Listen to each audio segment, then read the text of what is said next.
Нийслэл дахин 275 тэрбумын дотоод бонд гаргана. Монгол Ардын намын удирдах зөвлөлийн 39 гишүүний 21 төрийн эрх барьж бодлого тодорхойлж байгаа хүмүүс байна.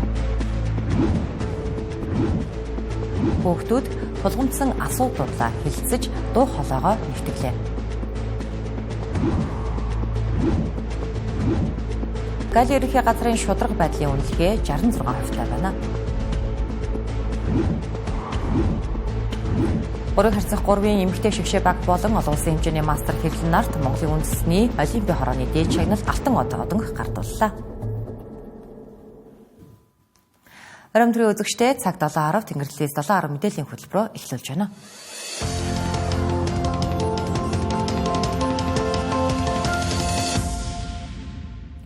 Нямбатрыг хотын даргахаар ажиллаж эхэлснээс хойш нийслэлийн төсөв хэд дахин нугарсан, үүгээрч зогсохгүй өнгөрсөн онд нийслэл бие даасан бонд гаргах эрх авч 500 тэрбум төгрөгийн бонд босгосон байдаг. Ирэх онд мөн л 275 тэрбум төгрөгийн бонд гаргахаар болсон байгаа юм. Гэтэл энэ их мөнгө эрх мэдлийг төвлөрүүлж байгаа Нямбатар дарга дотоодын аж ахуйн нэгжүүдээ биш хятадын компаниудыг дэмжсэн гэх шүүмжлэл хувийн хвшлүүдийн зүгээс ч хуульд тогтоогчдын зүгээс ч тасрахгүй байгаа юм а.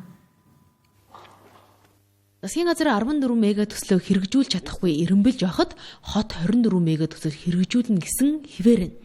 Учир нь хотын удирдлагуу татвар хураамжуудыг тултал нэмж гадаад дотоод бонд босгох эрхээ хэдийн авчихсан. Зээмт тэдэнд мөнгө байхгүй зовлон үгүй.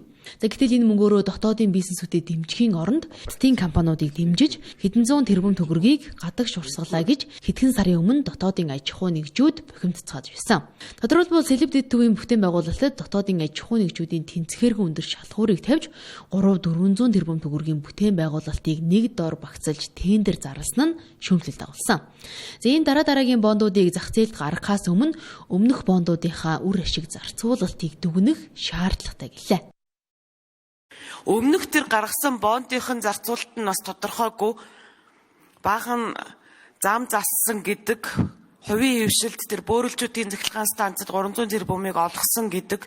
Тэгээд одоо энэ Улаанбаатар хот чи ерөөсөө мөнгөөр туйлаад юу болж байгааг нь мэддэхгүй дандаа л их 80 тэрбумаар яригддаг болсон ийм газар дээр дахиад 275 тэрбум төгрөгийн бонд гаргана гэдэг нь одоо яг ямар учиртай юм бэ? Энд одоо хэн хариулах юм бэ?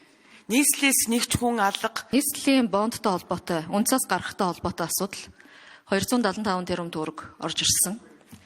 Бид дагсан хууль тогтоол дээр засгийн газрын үнцээс гаргах эрх олох тухай улсын хурлын тогтоолын төслийг түрүүн дэмжиж баталсан. Тэгэхээр өөрөөр хэлбэл бид энийг өмнөх тогтоолоороо нэгдүгürt эрхийг олгоцсон, хоёрдугаарт төсөв дээрээ дүнгээ баталсан. Одоо энэ тогтоол дээр бол нийслэл аймгаар нь ялгаж өгж байгаа зааг оруулсан заалтаа гэж нэгдүгürt ойлгох хэрэгтэй. Засгийн газраас өргөн барьсан төсвийн тухай хуулийн төсөл дээр нийслэлийн бонд бол байгаагүй шүү. Ажлын хэсгээс гаргасан саналч биш юм байлээ. Нэр бүхийг гишүүд хилцүүлгийн явцад гаргасан санал юм байлээ. Тэгээд 150 буюу өмнө хувь дээр байсан дотоодын бонд дээр 275 тэрбум төгрөгөөр нийслэлээс одоо нэмж гаргая, эрх авъя гэдэг ийм одоо саналын томьёолд ороод дэмжигдсэн юм байна лээ. Тэгээд төсөв дээр энэ тоон орчхоор энэ дагсан тогтоолоор энийг дахиж баталгаажуулдаг өөрөө ийм журамтай. Нийслэл 3 жилийн хугацаатай 500 сая Америк долларын бондыг олон улсын зах зээл дээрээс босгосон. Гэтэл эхний удаадаа дотооддоо босгосон 500 тэрбум төгрөг хэрхэн зарцуулагдав? Зөв өгөөж өгч чадвуу гэдгээ үнэлж дүгнэхгүйгээр дахин бонд босгож байгааг зарим гишүүд шүүмжилж байлаа. Энэхүү Улаанбаатар хотоос эхэлсэн бонд гаргах эрх Өмнө Говь аймгаар үргэлжилж байна. Ингэж аймаг нийслэл бие даасан бонд гаргах нь тухайн орон нутагт санхүүгийн дэмжлэг болохын зэрэгцээ эдийн засгийг нь идэвхжүүлэх давуу талтай.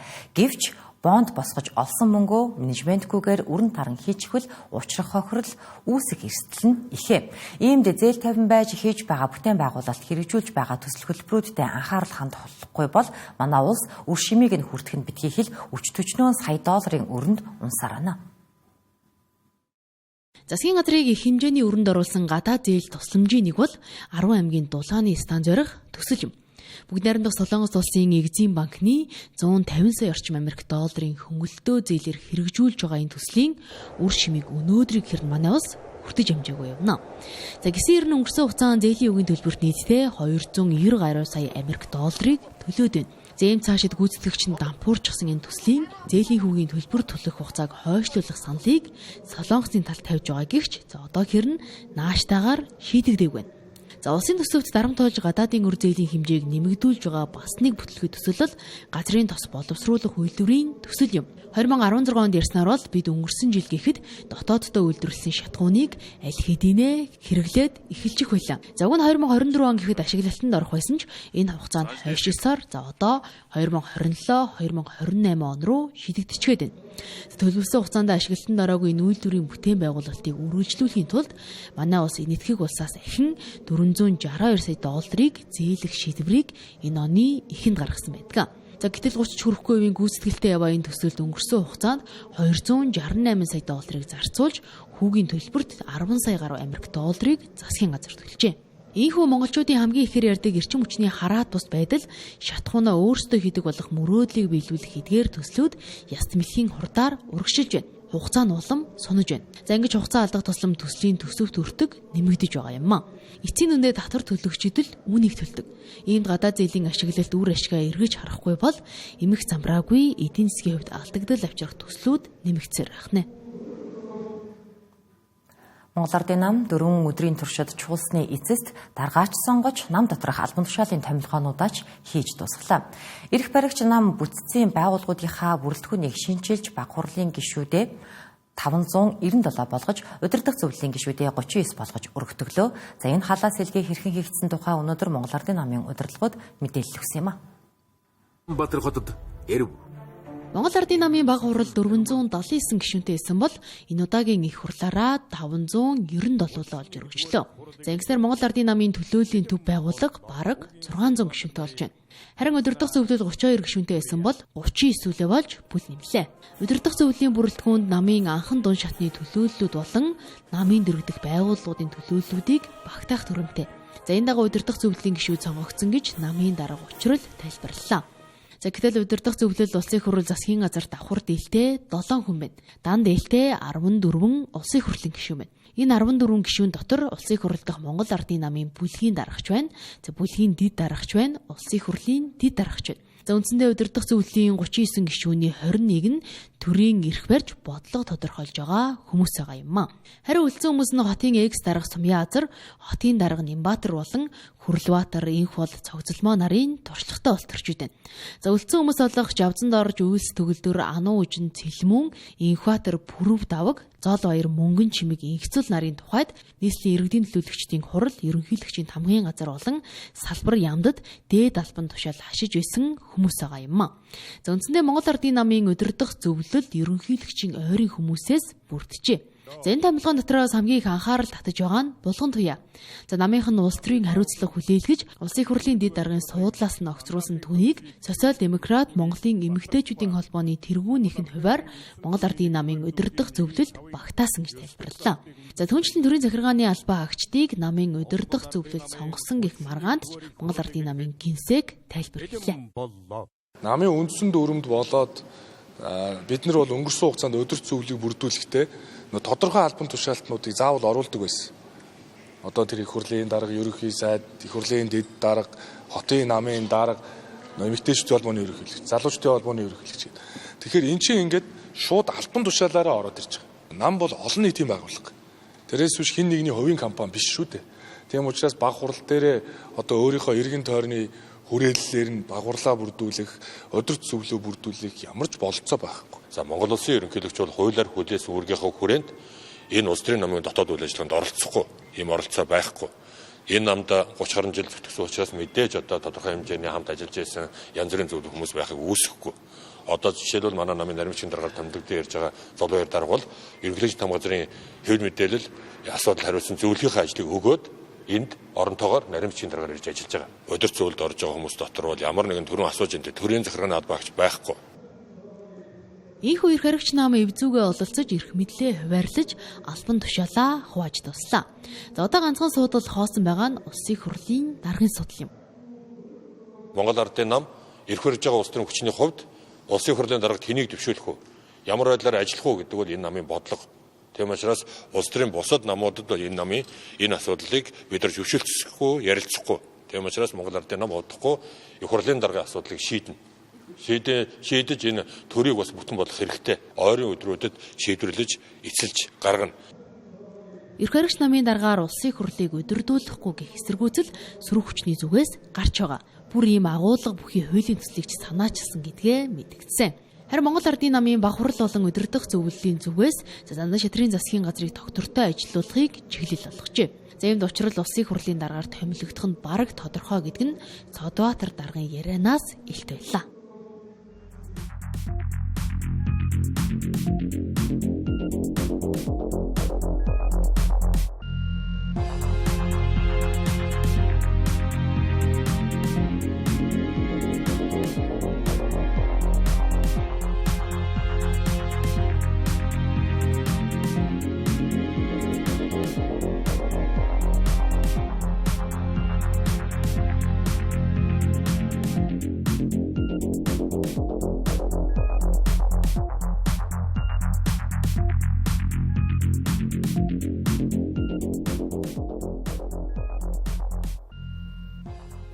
Тэнгэрлэгээс 7:10 мэдээллийн хөтөлбөр өнөөдөр болсон үйл явдлын мэдээллээр үргэлжлэн танд хүрч байна. За Монгол улсын хэмжээнд 1,260 гаруй мянган хүүхэд байдаг. Өөрөөр хэлбэл манай орны 3 хүн тутмын нэг нь хүүхэд гэсэн үг. Гэсэн хэдий ч хүүхдийн хөгжил хамгааллын чиглэлд дөрвтэй ажил хийж хангалттай хөрөнгө төсөвлөж чадахгүй байгаа нь бодит үнэн.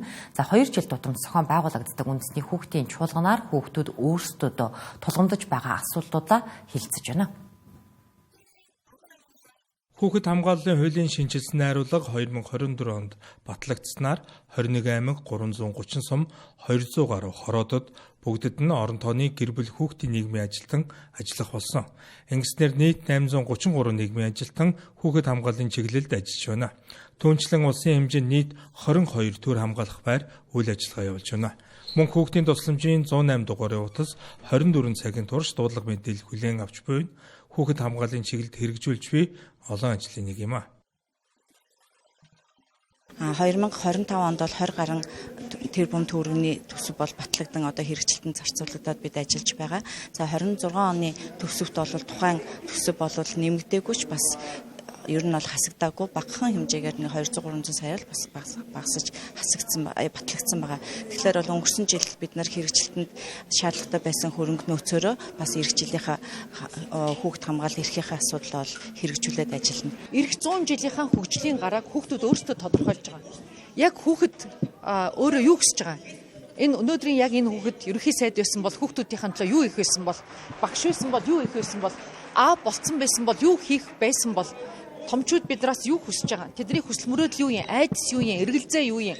Шийдэл гарцсан юу юм? Ямар нийгмийг хүсэж байгаа юм бэ гэдгийг хүүхдүүд өөрсдөө тодорхойлоод ингээд энэ тодорхойлсон тодорхойлолт, санал, бодол, зөвлөмж хүүхдүүдийнхээ хүсэл мөрөөдлийг эх 100 жилийнхаа хөгжлийн гарааны суурь болгож төрийн бодлогодоо тусгах энэ ажлыг хийж байна. 21 аймаг 330 сум нийслэлийн 9 дүргээс үндэсний хүүхдийн чуулганд оролцогч 800 гаруй төлөөлөгч хүүхдүүд 2 хоногийн турш олон улсын хүүхдийн найрамдал төвчүүлж миний эх орон, миний гэр бүл, миний боловсрол, миний эрүүл мэнд, аюулгүй нийгэм, аюулгүй орчин сэдвүүдээр хэлэлцэж бодлогоо тодорхойлжээ. Энэхүү хурлаас гарсан зөвлөмжийг Монголын хүүхдийн төлөө үндэсний зөвлөлийн тэргүүн ерөнхий сайд Зандан шатарт гардуулах ажээ. Хүүхдүүд гэдэг бол яг энд бидэнтэй адилхан мөр зэрэгцэд амьдарч байгаа хүмүүс. Тийм ээ? Биднийг Монголын ирээдүйн эзэдгээд битгий одоо өнөөдөр байхгүй юм шиг 30 жилээр хойш тавиасаа. Мөн дээрээс нь 30 жилийн өмнөхөөр битгий сургаасаа гэж хүсэж байгаа юм. Дунд анги болоод ирэнгүүт илүү хил амард оромжлох ч юм уу одоо биенийхээ нэр төр готонд оромжлох гэх хэмжээний асуудлууд харагддаг бол ахлах ангийнхын дунд ирэхэд бол үеийн дээрлэхэлтэнд захим орчин дайл эсвэл одоо тоохгүй байхад үл тоомсорлох маягаар ирэхэд илэрдэг гэж бодол харагдтыг. Одоо би үеийнхээ дунд анзаараад хахад. Тэгэхээр ерөөхдөө бол энэ дээр хүүхдүүд за би одоо бүгдээрээ л адилхан хүн шүү дээ. Энэ хүүхэд ч гэсэн надтай адилхан хүүхэд шүү дээ гэдэг үднээс ханддаг болох юм бол бас хандлага өөрчлөгдөх болов гэж бас боддог. Үндэсний хүүхдийн чуулган бол хүүхдүүд өөрсдийн дуу хоолойг илэрхийлж бодлого тодорхойлогчдод хүргэдэг хамгийн чухал талбарын нэг. 2 өдөр үргэлжлэх хилцүүлэг санал солилцоо нь хүүхэд бүр эрх эрхчлөө оролцооны хувьд ямар орчин хүсэж байгааг илүү бодитоор ойлгоход чиглэж байна. Тиймдээ ч энэ удаагийн чуулганаар эх 100 жилийн хүүхэд хамгаалал хөгжлийн бодлогыг хүүхдүүдээр өөрсдөр нь тодорхойлуулж тэдний саналыг шийдвэр гаргах төвшөнд хүүхдийн төлөө үндэсний зөвлөлөөр дамжуулан хүргэх ажээ. 11-р сарын 20 буюу Дэлхийн хүүхдийн өдрийг өгтөн Монгол Улсын засгийн газрын хэрэг эрхлэх газар гадаад харилцааны яам нэгдсэн үндэсний байгууллагын хүүхдийн сан хамтран хүүхдийн төлөө орон нутгийн засаглал сэдвт хэлэлцүүлгийг зохион байгууллаа. Хэлэлцүүлэгт 21 аймгийн удирдлага холбогдох мэргэжилтнүүд оролцсон. Хүүхдийн эрхийн тухай конвенц батлагдсан энэ өдрийг дэлхийн 190 гаруй улсад тэмдэглэн өнгөрүүлдэг байгаа юм. Дэлхийн хүүхдийн эрхийн өдөр нь хүүхдийг сонсох, хүүхдийн эрхийн төлөө үүрэг амлалт өгөх өдөр байдаг. Энэ жилийн хувьд миний эрх, миний өдөр уриатаагаар тэмдэглэн өнгөрүүлж байна. Хэлэлцүүлэгт нийслэл болон 21 аймгийн удирдлага тэр дундаа нийгмийн бодлого гэр бүл хүүхэд хөгжил хариуцсан мэргэжилтнүүд холбогдох яамд хөгжлийн түншүүд, иргэний нийгмийн байгууллага, хүүхэд залуучуудын төлөөлөл, хувийн хвшлийн төлөөлөгчид оролцож байна. Хэлэлцүүлгийн үеэр нэгдсэн үндэсний байгууллагын хүүхдийн сангаас 21 аймагт хийсэн хүүхдийн нөхцөл байдал, нийгмийн үйлчилгээний чанар хүртээмжийн талаарх чиг хандлага, үнэлгээний үр дүнгээс танилцууллаа. Энэхүү үнэлгээний зорилго нь хүүхдийн эрхийн тухай конвенцийн хэрэгжилтийг орон нутагт үнэлэх, цаашид цуглуулсан тоон болон чанарын мэдээлэл дээр тулгуурлан аймаг тус бүрээр хэрэгжүүлж болох үс бизнес төлөвлөгөөг гаргаж ирэхэд оршин гэлээ. Нүүбийн хүүхдийн сан одоо орон нутгийн засаг даргатаа бол 21 аймаг нийслэл за 9 дүүрэгтэй бол хамтарсан одоо хамтын гэрээ байгуулад бол сүүлийн одоо 2 жил ажиллаж байна. Хийгдэж байгаа ахиц дэвшил бидэрт одоо гаргаж байгаа бас чармаалтууд бол бас чамлалтгүй байна. Одоо эрүүл мэнд, боловсрол, хүүхд хамгаалал, нийгмийн хамгаалал гэдэг энэ асуудлууд бол Монгол улс одоо бүсийнхаа хувьд бол сайн жишг гэж авдаг. Гэхдээ мэдээж тулмж байгаа асуудлууд бол байна тийм ээ.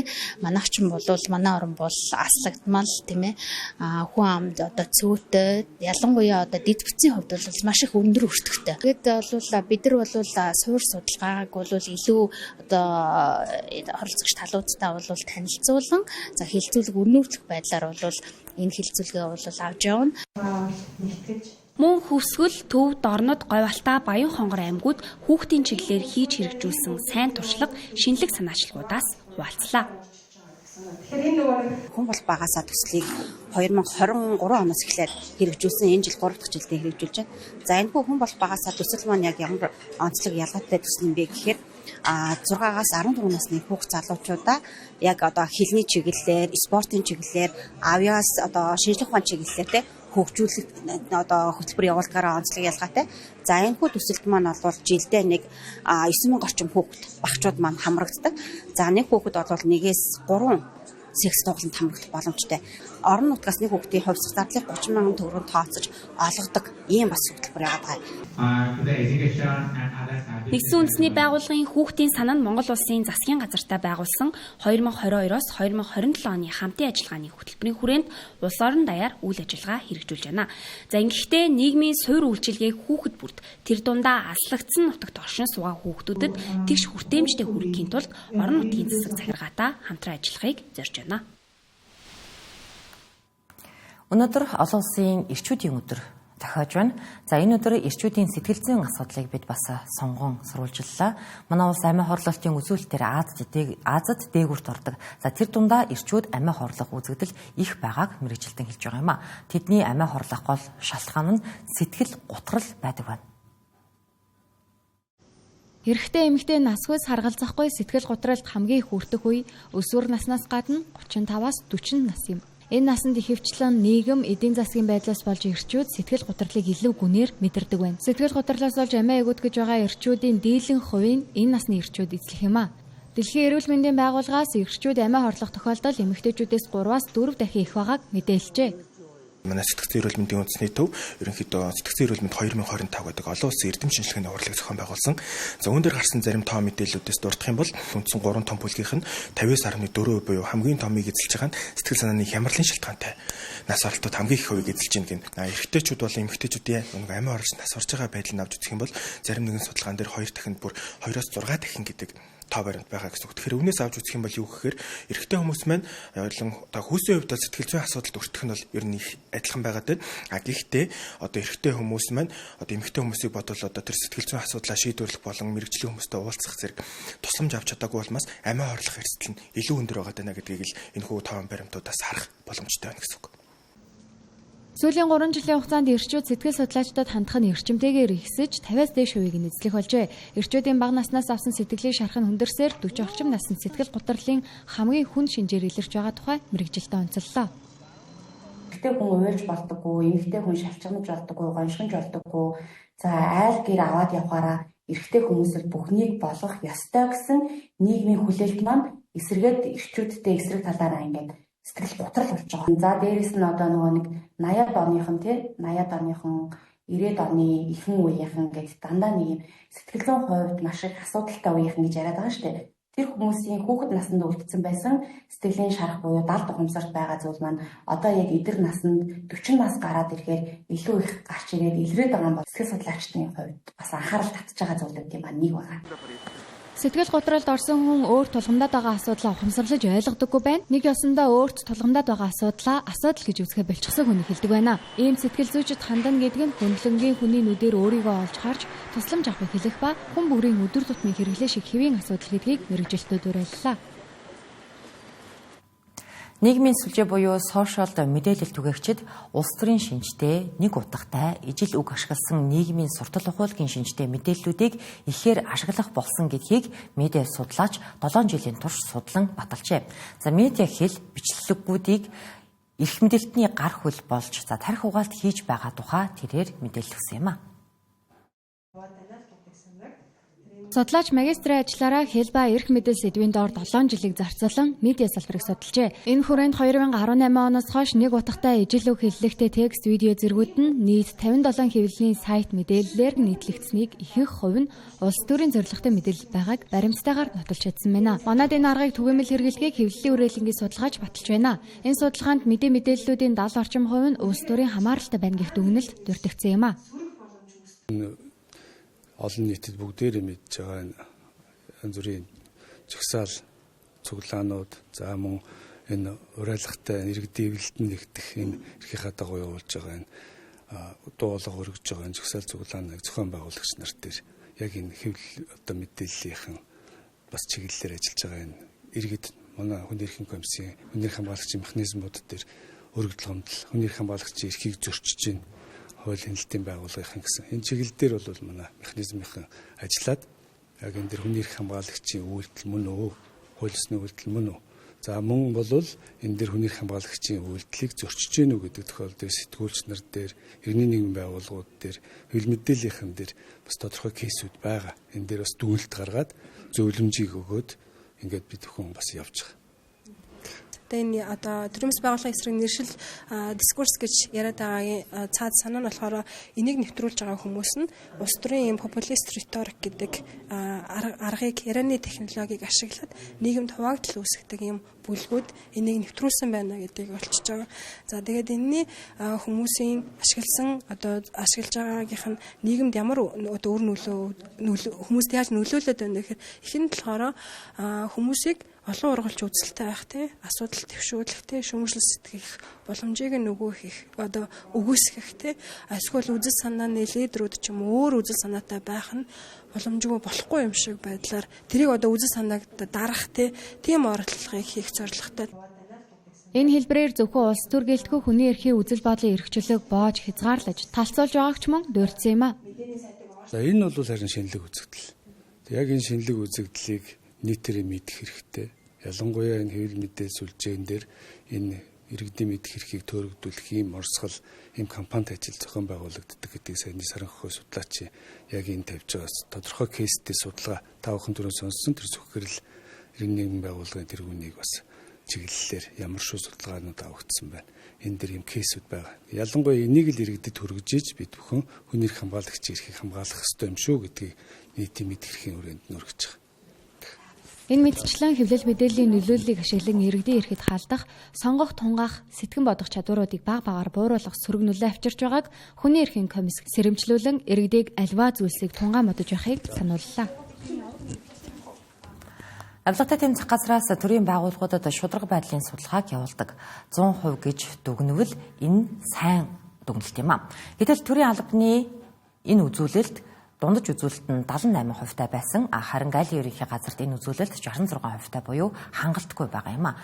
Энэ индексийг нь сайжруулахын тулд иргэний нийгмийн байгууллагын оролцоо болон зуучлалын компани мэргэжлийн холбоог сайжруулах шаардлагатай гэж Гайлийн ерөнхий газар болон авилгатай тэмцэх газраас үзжээ. Өнгөрсөн онд л гэхэд авилгатай тэмцэх газраас Гайлийн ерөнхий газрын 142 албан хаагчийг шалгаж 72 албан хаагчид сахилахын шийтгэл ногдуулсан байдаг. Харин энэ онд 36 албан хаагчийг шалгаж 15-т нь хариуцлага тооцжээ. Иргэд аж ахуй нэгжүүдийг Гайлийн ерөнхий газар боож хаадаг учраас үйл ажиллагааныхын тухай санал гомдлоо шууд хэлж чадахгүй нөхцөл байдал тулгамддаг гэсэн юм а. Тиймээс мэргэжлийн холбоо иргэний нийгмийн байгууллагууд сөрөг хүчин болох шаардлагатай гэж салбарынхан дүгнэж байна. За ингээд сүүлийн жилүүдийн бол энэ 10 одоо хамгийн авилга эсэлтэг гэдэг чагсаалтаас гараад үнэлгээ бол бага зэрэг шударгын үнэлгээ бол бага зэрэг сайжирсан. Гэхдээ энэ өөрөө сайжирсан ч гэсэн улсын дунджаас доогуур байгаа буюу бид нар цааш ажиллах шаардлагатай бол байгаа гэсэн үг. Тэгэхээр өнөөдөр харж байгаа явж байгаа энэ арга хэмжээ бол энэ хүрээнд олон нийтийн хяналт за мөн яг энэ халийн бүртгүүлэлт хийгдэж байгаа энэ үйл ажиллагаанд эрсдэл байгаа эрсдлийг бууруулах зорилготой энэ авилгаас орсон хэрэглэх арга хэмжээнийг хэлбэрлэж ойлгож байна гэсэн үг. Олон улсад гадаад худалдаа эрхлэгчид Гайлийн бүрдүүлэлтийн үеэр зуучлагч компани ашиглах нь 60-70% байдаг. Харин манай улсад 87% байдаг гэлээ. Нэг талаараа Гайлийн хяналтын журам дүрм импортын татвар байнга өөрчлөгддөг нь төвөгтэй байдаг учраас зуучлалын компани сонгох хэрэгцээ тулгардагтай холбоотой юм а. Жишээлбэл яг ижил төрлийн автомашиныг хэдхэн хоногийн дараа дахин импортлоход татварын үнэ нь өссөн байдаг гэх гомдол иргэдээс ирдэг тухай зуучлалын компани төлөөллүүд хэлж байлаа. Үүнээс гадна зуучлагч компаниудад тулгамддаг нэг асуудал бол иргэд барааны үн, ангилал, гарал үүсэл, бүрдүүлэх материал зэргийг дутуу эсвэл буруу өгөх гэлээ. Оруулахад хориотой бараа юм уу, хоригдсан бараа юм уу, мэдээлэл иргэд маань юм уу, аж ахуй нэгж маань дутуу авснаасаа болоод одоо зөвхөн үндсэн баримтаараа зарчмаар явах гээд байдаг. Жишээлбэл одоо бүх бараа маань өөрийн зориултаасаа үл шалтгаалаад ордог бичиг баримт одоо хаашаа ханддаг шүүрлэн авд юм уу авдгүй юм уу гэдгээс шалтгаалдаг болохоор бас хүндрэлтэй талууд бол зарим нэг тохиолдол төр гардаг. Гайлд бол бараагаа буруу мэдүүлэхтэй барааны одоо барааг буруу мэдүүлсэнтэй гарч байгаа болцсошгүй одоо нөгөө татвараас зайлсхий хэрэг зөрчлөөс холбогдож байгаа. Мөн дээрээс нь гайлийн үнэлгээтэй холбоотой асуудлууд бол нэлээд гардаг. Тэгэхээр энэ дээр яг тулгамж байгаа асуудал гэдэг нөгөө гайлийн зурш байгууллагын ажилтан болох гайлийн бүртгэгдсэн мэргэжийн чадахжуулах асуудал. Дээрээс нь гадаад худалдаанд оролцогчдыг зөв мэдээлэлээр хангах асуудал. Мөн одоо гайлийн байгууллага дээр ачаагаа авахд хүн суртал их байна тий. Цаг хугацаа их зарцуулж байна гэдэг энэ асуудал байна. Тэгээ ерөөсөө энэ асуудлыг л арилгах үүднээс өнөөдрийн энэ хэлэлцүүлэг бид нар илүү гайлийн зуршигч байгууллагын оролцоо энд бас хувь нэмэр шуурхаа одоо байх хэрэгтэй маа. Гайлийн ерөнхий газрын зөвшөөрлөдөө 94 зуучлагч компани 460 гайлийн бүртгэлийн мэргэжилтэн бий. Тэднийг ч чадахжуулах шаардлагатай байгааг Гайлийн ерөнхий газраас хэллээ. Мөн зуучлагч компаниас гадна тээвэрлэлийн компаниудыг хөгжүүлэх хэрэгцээ байна. Учир нь тээвэрлэлийн компаниуд нийт гайлийн бараа бүтээгдэхүүний тээвэрлэлтийн 35%-ийг гүйцэтгэдэг. Тиймээс тээвэрлэлтийг хөгжүүлснээр зардал буурахаас гадна хугацаа хэмнэх ач холбогдолтой юм а. Хувлаа хааны намтар түүхэнд холбогдох гол их сурвалжууд хятад хэлээр байдаг. За иймд түүний баримталж байсан бодлого үйл хэргийн дотроос хятадын уламжлалаас улбаатайг нь илүүтэй дүүйлгэх хандлага ажиглагддаг нь нууцшив. За тэгэхээр судалгааны тулгуур их сурвалжуудыг монгол хэлний орчуулах ажлыг эрчимжүүлэх, Хувлаа хааны намтар үйл хэргийн талаар лавшруулан судлах боловсон хүчнийг бэлтгэх шаардлага байгаа тухайд судлаачид хэлэлцлээ. Энэ жил Хувлаа хааны мэндэлсний 810 жилийн ой тохиож байна. Чингис хааны ач хүү тэрээр 1260-аас 1294 оны хооронд Ихян улсыг захирч байсан. Хувлаа хааны цадигт холбогдох археологийн олдврууд Монгол нутгаас цөөнгүй илэрдэг. Тухайлбал ойрмогхон л гэхэд Монгол болон Өвөр Монголын хамтарсан судалгааны багийнхан Хувлаа хааны Вангийн ордныг Аранга аймгаас илрүүлсэн байна. Өвөр Монголын их сургуулийн профессор Буян Дэлгэр за миний бие хамтарч одоо бид нар хамтарч хээрийн судалгааны одоо шинжилгээгээр явж Хувлаа хааны одоо Вангийн ордныг бол илрүүлсэн. За энэ бол Аранга аймгийн Эрдэнэ мандал сумын одоо баруун уртаал сумын төвөөс нь 3-4 км одоо хүний голын одоо урд хөвөнд байгаа. Энэ бол ван байхдаа одоо тэнд сууж исэн. Хувлаа хааны гэж одоо хятадууд одоо өөрийн манай династигийн хаан гэж үзээд идэг тийм ээ. Тэгээ нөгөө Хувлаа хааны явуулж исэн хятад маягийн одоо юунаас уламжилсан тэр бодлого юунуудын одоо түлхүү гаргаж ирж тийм ээ. Тэгээд тэр өөрийнх нь одоо их Монгол улсын үеэс уламжилсан Монголын төр ёсны уламжил бүхий тэр онцлогуудын одоо бараг дордохгүй өнгөрөх тийм ийм хандлага бол байгаад байна. Миний судалгаа бол ерөнхийдөө их засаг хуулиар бол докторийн зэрэг хамгаалсан. Тэгээд их засаг хуулийг бол юу гэдэг өнөөгийн хүмүүсийн ойлгодог шиг хуулийн хэм хэмжээ гэхээсээ илүүтэй их засаг хууль бол зарга зарлиг ёсны нэгдэл юм аа. Өөрөөр хэлбэл энэ хуульчилсан акт шүүхийн жишг одоо хэв хууль буюу зан заншлын хэм хэмжээ 3-ын нэгдэл юм аа гэдэг энэ одоо шин санааг бол гаргаж ирээд энийг олоо бусад сурвалжийн түүхэн баримтаар бол баталгаажуулах энэ явдал бол цаашид одоо эхлээд их Монголын үед байсан бол одоо эзэнт гүрний үед энэ хэм хэмжээ яг энэ агуулгаар үргэлжилж байсан уу юу гэдгийг л цааш татаж гаргаж ирэх төр эргэцэн түүхийн судалгаанд одоо нэг шин дэвшил болсон болов уу гэж ойлгож байгаа. Монгол Улсын боловсролын их сургуулиас Хувлаа хааны 810 жилийн ойн эрдэм шинжилгээний хурлыг өнөөдөр зохион байгуулж, үүнд Монгол Улсын их сургууль, шинжлэх ухаан технологийн их сургууль, соёл урлагийн их сургууль, үндэсний батлан хамгаалахын их сургууль болон шинжлэх ухааны академийн түүх ухсаатны зүүн хүрээлэн түүнчлэн өвөр Монголын судлаачид оролцсон судалгааны шинэ үр дүн үйл явцын талаар хэлэлцсэн юм а. Эртний нүүдэлчдийг зэрлэг, бүдүүлэг, иргэншээгүй гэх үзэл хандлагыг засаж залруулах шаардлагатай байгааг өнөөдөр явагдсан Чингис хааны 90 хүндэтгэлийн хурлын үеэр түүхчид онцолж байгаа юм а. За түүнчлэн Чингис хааны дэлхийн түүхэнд оруулсан хувь нэмрийг онцтой тодорхойлж бүрэн дүрэн байдлаар олон нийтэд таниулах чухал болохыг тэд сануулж байна. Монгол Улсын их сургуулийн түүхийн танхимаас Монгол бахархлын өдөрт зориулан жил бүр тогтмол зохион байгуулдаг Чингис хааны 90 хүндэтгэлийн хурал өнөөдөр боллоо. 2026 онд их Монгол улс байгуулагдсны 820 жилийн тэгш тохино. Монгол Улсын их сургуулийн түүхийн танхимаас энэхүү үйл явдлыг ухтаж Монголын эзэнт гүрний задралын түүх 5 бат бүтээлийг бичиж удахгүй хэвлүүлэхээр бэлтгэж байгаа гэсэн юм а. Бид бол Монголын эзэнт гүрнийг том бусдыг захирч явсан эзэнт гүрэн гэдгээр 13-14-өөр нь сайн мэддэг боловч тэр эзэнт гүрнүүд чинь 4 хуваагт задарсан. Задралын үйл явцсан бүтэн 300-400 жил үргэлжлсэн үйл явц гэдэг ер нь дэлхийгээр мэддэггүй ба. Холодгүй жишээ болгоод ярихад цагаатаа улс задрахад чинь тийм ээ баруун зүүн цагаатааг хуваагдсан. Баруун цагаатаа улс нь төмрийн улс гэдэг догтон төмөр гэж мэдэн ш. Тэр нь улс. Зүүн цагаатаа нь одоо энэ Шинжаанаар төвлөрсөн Монголстан гэж нэрлэгддэг тийм улсын дөршин тогтножлоо шүү дээ. Тэгээ тэрний чи одоо зарим хэсэг нь энтгэг рүү очиод энтгэгд их Монгол буюу их Монгол улсыг байгуулад 800 он хүртэл шин тогтносон. Дундад Азийн одоо зарим улс юу захирчсэн Ванлиг гэдгээр нэртэй улс чинь Чингис хааны үр сад би бол Чингисийн үр сад гэдэг 1920 он хүртэл ингээд тухайн орнуудаа захираад орон нутгаа захираад жижиг бангууд ингээд сууж ирсэн байгаа шүү дээ. Бид энэ чинь дэлхийн түүхэнд хамгийн том үүрэг гүйцэтгэсэн эзэнт гүрэн бол Монголын эзэнт гүрэн гэдгийг нь одоо хэлмээр байгаа. Манай хамтарсан итгэгчид дэлгэр жаргал докторийн судалснаар бол их Монгол улсын энэ хуралтай маань төр эрхтэйд байгаа. Үндсэндээ баргалж хамгийн том бүтцэн болж хөрч байгаа. За ягаад гэж юм гэхээр эндээс гаргасан шийдвэр, за энд оролцох байдал, за гаргасан шийдвэрээ хэрэгжүүлэх тал дээр ямарваа нэгэн ухарч нятсан, ам хэлнээсээ ботсон ийм тохиолдол гарах юм бол маш хатуу зэрлүүлээд гэсэн байна. Үндсэндээ Чингис хааны ургийн ноёд мөн хараач ноёд харцаар биш шүү хараач ноёд эдгээр маань бол их хуралд бол голцсон оролцоод маш томоохон асуудлуудыг бол үндсэндээ хэлэлцэн шийдвэрлэдэг их олон хоног болж өнгөрдөг зарим тохиолдолд бол энэ хурлын үеэр болдог хуримын арга хэмжээ нь бас их олон хоног үргэлжилдэг. Ингэхдээ өөр хоорондоо асуудлаа шийдэж нэгдсэн шийдэлд хүрч чаддаг ийм бүтэц зүйлснийг нь бол уншигч олонтойгоо нийт оюут нутгаа хаалцж байна да. Монгол Улсын их сургуулийн түүхийн танхимаас 2019 онд Монголын эзэнт гүрний түүх 5 бот бүтээлийг хэвлүүлж байсан бол түүний өмнө Монголын эртний түүхийн 5 ботыг мөн эрхлэн гаргаж байсан. Харин Монголын эзэнт гүрний задралын түүх нь 400 орчим жилийг хамарсан Монголын түүхийн хамгийн адармаатай цаг үе лээ.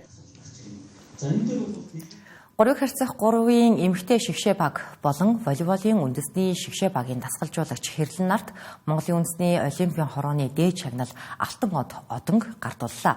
Сагсан бөмбөгийн эмэгтэй шигшээ багийнхан энэ жилийн 3-ыг харьцах 3-ын дэлхийн аврах шалгаруулах тэмцээнээс мөнгөн медаль хүртсэн бол олон улсын хэмжээний мастер Хэрлэн волейболын спортод тоглогч, дасгалжуулагчийн хуваар 40 гаруй жил тууштайгаар хүчинд зүтгэж байгаа юм а. Монгол улс 6 дугаар сарын 23-наас 29-ний өдрүүдээр Сагсан бөмбөгийн 3/3 дэлхийн авраг шалгаруулах тэмцээнийг эх орондоо анх удаа хүлээн авч ариун цэцэг, цэрэн лам, нандин хөсөл хулан нарын бүрэлдэхүүнтэй манай эмэгтэй баг тамирчид дэлхийн авраг шалгаруулах тэмцээний анхны медалаа гардсан билээ. Энэ тэмцээний үеэр тэд Бразил, Герман, Украин, Хятад, Америк нэгдсэн улс болон Польшийн багуудыг хожиж түүхэн анх дахь амжилтандаа хүрсэн юм.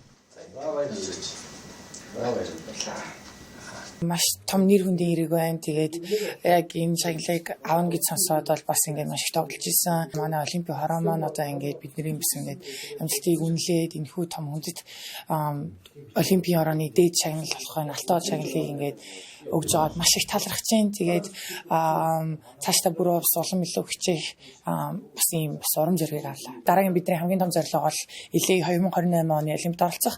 Тэгээд олимпийн оролцох эрхийн оноонууд бол дараа жилээс бүгдээ ингээд эхлээд явж байгаа. Тийм болохоор доогоос ер нь бэлтгэлийг хангаад эхэлж байгаа гэсэн үг. Хүндтэй шагнал авсан та нэр тэрүүрийг тэгээд цаашдаа илүү сайжрах зүйлүүд зөндөө байгаа. Тэгээд маш их баяртай байна. Нүүд эмхийн зурлын хүрсэндээ яг дэлхийн аврагд бас маш олон тэмцээнүүдэд оролцоод байсан болохоор тэр мэдрэмжийг бол ингээд хэзээ ч мартахгүй. Тэгээд одоо хүртэл ингээд сандаг. Тэгээд тэр манайд бол бүх тоглолтууд амар өсөлттэй өрсөлдөөнөд болсон. Тэгээд бүх тоглолтуудыг бас уур тамираар манай хоцсон. Тэгээд тэр тоглолтуудыг хэзээ ч мартахааргүй төрсөмжтэй. Үргэлж бидний дэмжээрэй. Бид нар олон хичээх болно. Харин олон улсын хэмжээний мастер Хэрлэнгийн тухайд бага залуу наснаас волейболын спортоор хичээлдэж үндэсний шигшээ багийн хамтаар 1994 оны Азийн наадамд оролцож энэ тэмцээний шилдэг давуулагчийн шагналыг гардж байсан.